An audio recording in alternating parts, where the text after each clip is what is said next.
Here's a real quick video on the user management inside Joomla. Once you logged into your Joomla control panel, go click on User Manager in the bottom left-hand corner.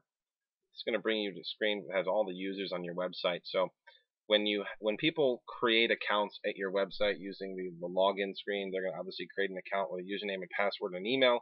You will see that information here as well. Additionally, you can add new members here in the top right-hand corner. You can go up to New, click New, and give this person a name. Give them a username. Put in their email.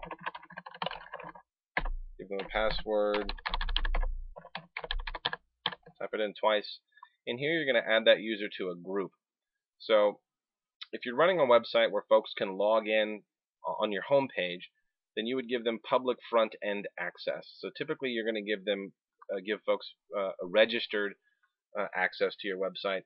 This is going to allow you to see when they logged in last. If you have any content that you have that's only for, it's private information, that it's only for registered members, then if they're not logged in, they won't be able to view it. As soon as they log in, they will be able to view it. You can also have different groups where information is only available to or viewable by author, editor, and publisher, things like this. So once they're logged into your front end, I should say, if you give them author status, they're going to be displayed a user menu on the left-hand side, which allows them to submit an article to your website. The editor will allow them to do the same thing and actually edit content on the page. The author is not allowed to edit pages. They can only submit content. Editor is allowed to obviously edit articles that are on the website and submit things as well. And a publisher is able to submit things along with editing them as well. So if you have a website where you have multiple content contributors, then you want to give folks author status as the super administrator of the site, which is you. You're going to receive an email anytime anyone ever submits information to your site as well. So for these purposes, we'll make them a registered.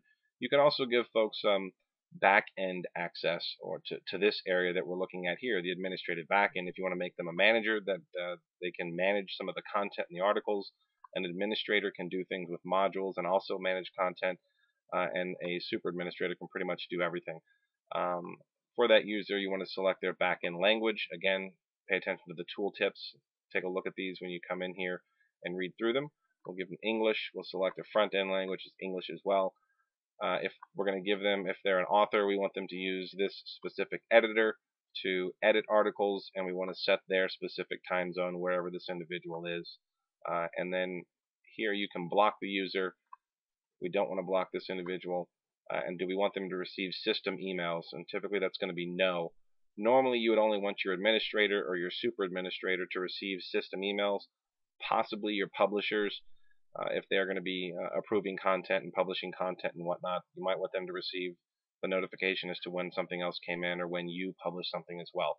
So it's pretty straightforward at that point. Once you have all of these user details and parameters set in place, we simply hit save in the top right hand corner, and now we have a new member. So, and here's all the information. It tells us their group, super admin. We want to change that. We want to make them registered. So now they are registered.